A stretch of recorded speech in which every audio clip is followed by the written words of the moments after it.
Thank you. Hey, so it's been a minute, but this is the Treasure Valley Triathlon 2023 held in June of 2023.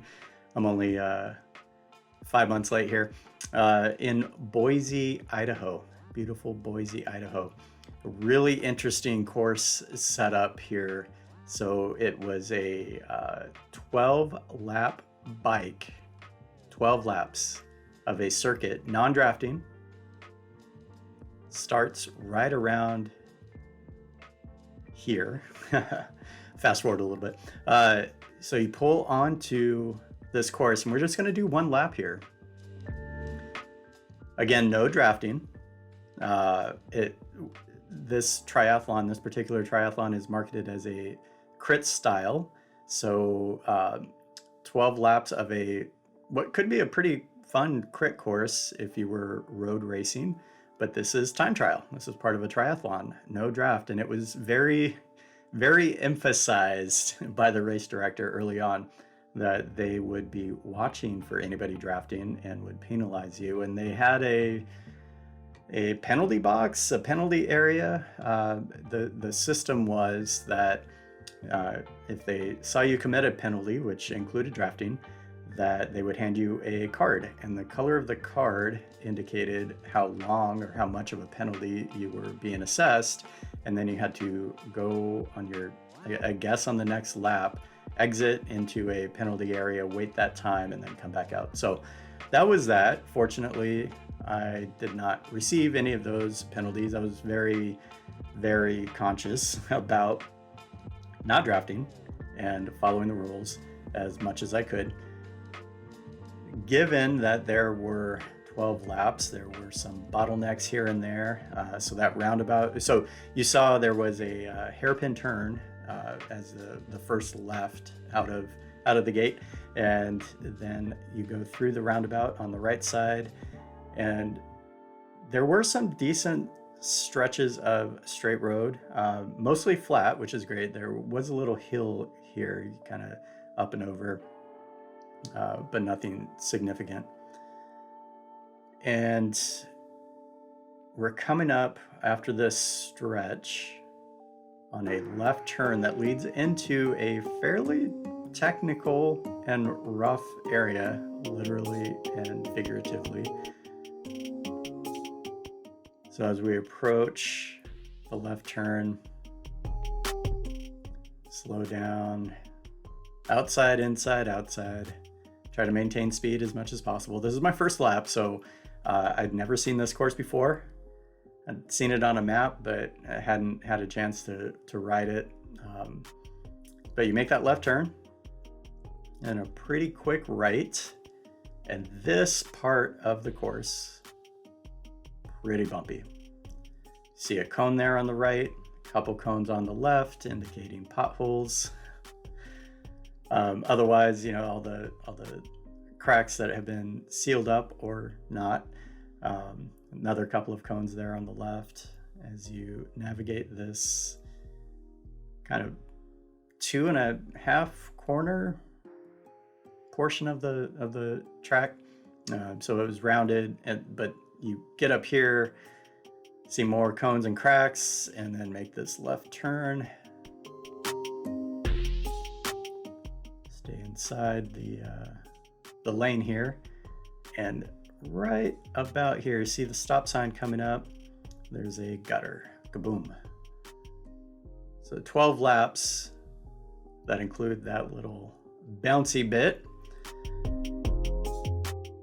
And then as you come back out, that gentle left turns into a more severe right. But that all said, compared to being constrained to just a bike lane or the shoulder of a road, imagine doing this, but you can only ride, on the right side there. Having the whole road to play with was quite nice. So even though, you'd come up on these bottlenecks or, some traffic congestion, you had plenty of room to navigate around. Although, now you have other people thinking that they have lots of room to deal with bottlenecks, and so it spread out a little bit. But overall, it was super fun. I found it super fun, even without the draft.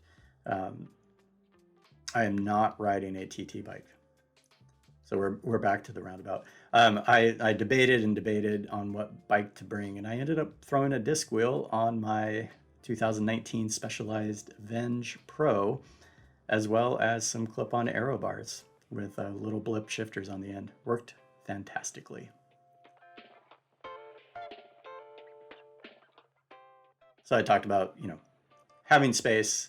This roundabout ended up being, a spot where we had a few interesting uh, conflicts or potential conflicts. Here, that rider went on the inside. I went on the outside to avoid a draft, and she drifted back out towards the outside. I had to give her a, "Hey, I'm here."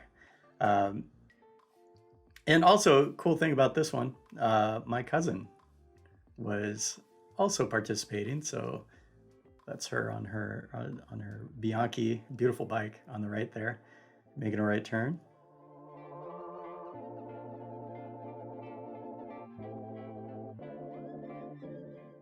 It's always fun to have people to ride with, and then boom. Um, that was very close to being disastrous. I clipped a pedal, trying to take that turn and pedal out of it a little bit too early. Really could have been bad. Luckily, nothing but a little bit of damage to my pedal.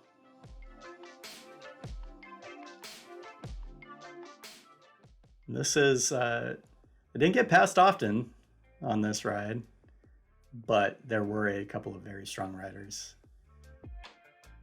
on TT bikes. So it maybe, I'm glad I had my road bike. It made me feel much more confident about the turns and slowing down, especially on that hairpin. But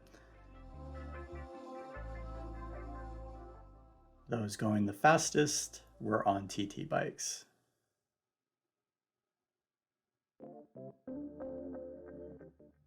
It's fun going through this stretch with the spectators. Like 12 laps on the same course make for really fun watching by bystanders.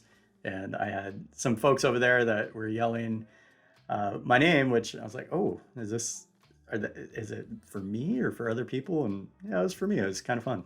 Cowbells and all that jazz. Very good. This corner had some pretty good power spikes. Uh, every time I was passed twice, and both times I'm like, well, I'm gonna try to pace the rider in front of me, but they're strong riders. Even with, I put a little bit of I made up a little bit of time right there, but overall pushing, 270, 300 watts is gonna be just faster and a little bit above my power level at the moment. So again, coming into some of these corners with multiple riders that, varying levels of bike handling expertise. We all want to go to the same spot, but being not draft legal, you have to pick a line that's not behind somebody. Wanted to follow the rules. These straight stretches were nice. Those spectators were nice. It was so cool. Every time to come around and see people over there. So 12 laps. It's funny, the counter on the right will go to 11, but because the exit is a little bit before the finish, it's not going to count the 12th, but I did manage my 12 laps. Coming up on this hairpin again. This was the most stressful part of every lap.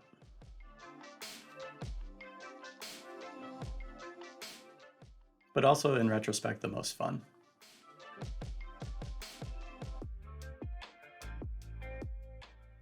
And so here's a good example of that back stretch. Cone on the right couldn't go over there. This person, I wasn't sure where they were going to go, so let's split the difference and hit right in between the cones. I think that counts for 3 points, right?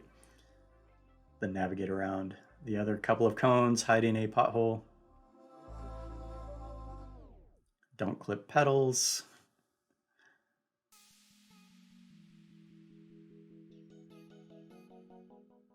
Get get back up here to this corner. I actually almost drifted too far out on one lap. I don't think this was it. No. There was one lap where I got very close to the markers. Just, I don't know what I was thinking.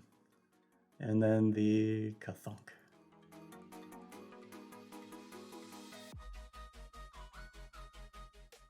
Just wanted another shot of the straightaway showing, you know, some of the other riders out there. You'd catch them on a lap and they'd all be sort of clumped together. So you'd have to kind of maneuver in between, find a line that was in between drafting and taking the fastest, you know, preserving as much speed as possible.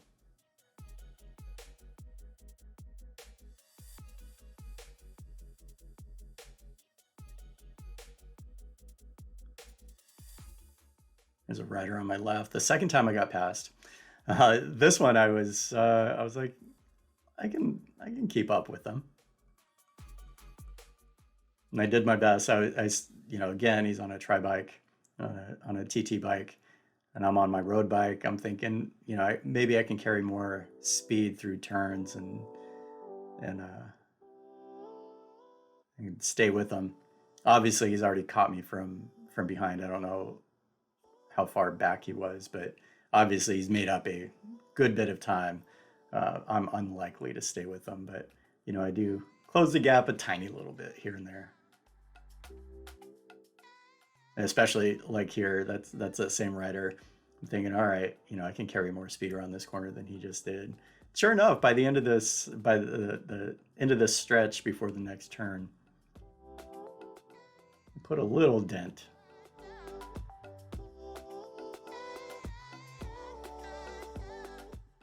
But being in that, you know, ideal TT position, and obviously having stronger legs is gonna win the day.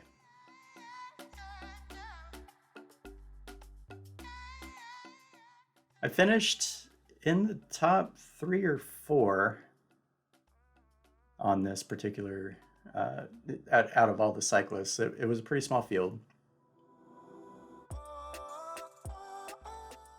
But overall, you know, I think they capped it at 200 participants, maybe.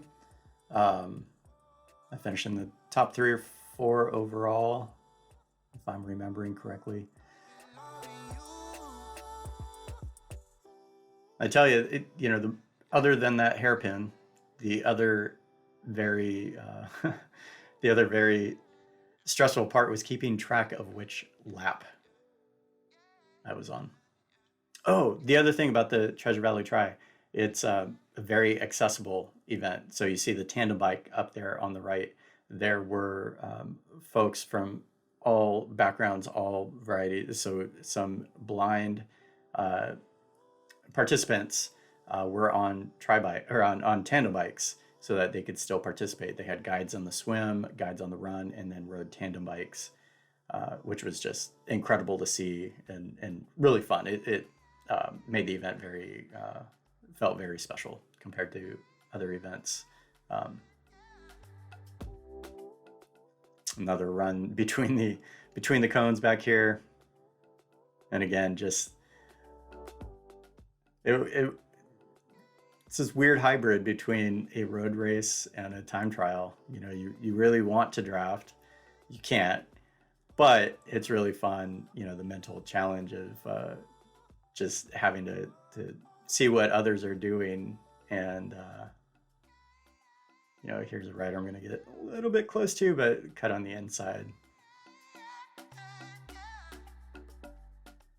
And we're coming up on the final lap already. I think I finished under an hour. The course ended up being, I think, instead of a, you know, true 40K, it was 23 miles or something like that. So maybe 38K, something in that arena. One more pass by the fans out supporting. Thank you all, everybody who was out there. That was, you know, it made it so much fun. And this is coming back in. So you see the 11th lap's already done. Coming in on, this is lap 12.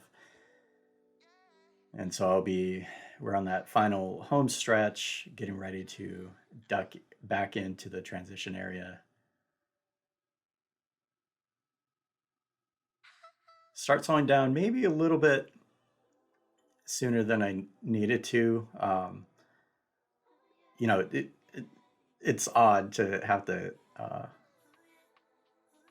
duck out like this, and especially knowing that the exit back to the transition area isn't just a straight shot. There are a few twists and turns there. So yeah, coming up.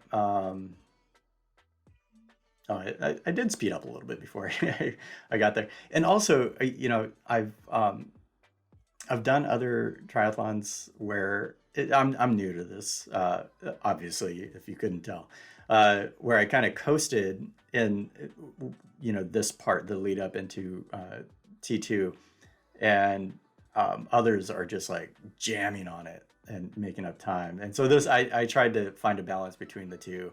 I almost overran the dismount area here. The audio is a very audible skid.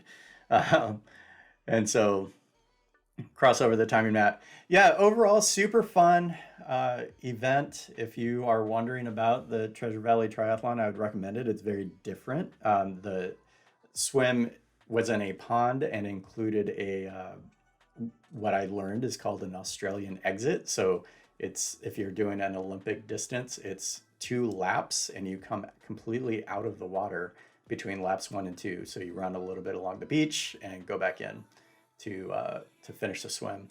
It was cold. The water was, I think, 62 that morning.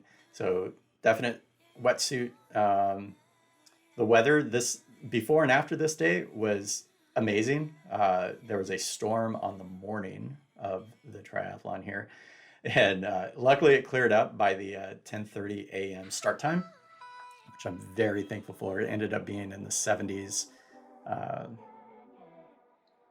And beautiful. The cloud cover actually was quite nice and kept it a little bit cool. So there I am, doing my very leisurely T2. I had a pretty rough time in T1 getting my wetsuit off, to the point I was ready to. I threw my wetsuit off in frustration. It's somewhere around here, but I had a hard time. It was a good lesson learned about wetsuits. A couple of things about where to apply the stuff, the slippery stuff. I forget what it's called right now, but the stuff that helps you avoid chafing and pull off your wetsuit. So I learned a lot about that. I'm also on my full length wetsuit going to cut a few inches off the legs. That's been a consistent issue for me. So anyways, yeah, overall super fun. Treasure Valley Triathlon, give it a look if you're looking for something different. They have a sprint and an Olympic, and it, again, super accessible, whatever your ability level is. And I would definitely give it a shot. There I go.